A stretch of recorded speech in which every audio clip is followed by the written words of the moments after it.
కాళేశ్వరం విషయంలో బీఆర్ఎస్ సర్కార్ తెలంగాణ ప్రజలకు క్షమాపణలు చెప్పాలని మంత్రి శ్రీధర్ బాబు అన్నారు.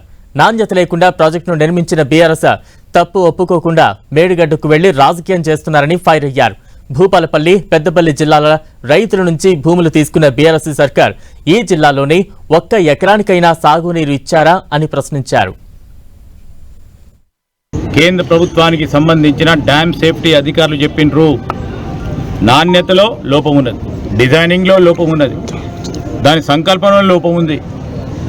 అన్ని లోపాలు పెట్టుకొని మేము పోయి చూస్తామంటే మందబలం పోయితో చూస్తే ప్రజలందరూ హర్షిస్తాం అనుకున్నారు. వారినే వారి చేతుల మీదుగా కట్టినరు. ఎందుకైంది చెప్పాల్సిన బాధ్యత ఉండే. ఈరోజు రాష్ట్ర ప్రజలకు క్షమాపణ చెప్పాల్సిన అవసరం ఉండే. ఇది మొత్తం కారణం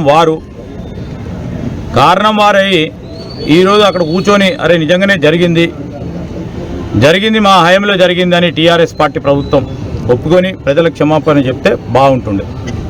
ఆడిపోయి మళ్ళీ రాజకీయం చేసే ప్రయత్నం చేశారు.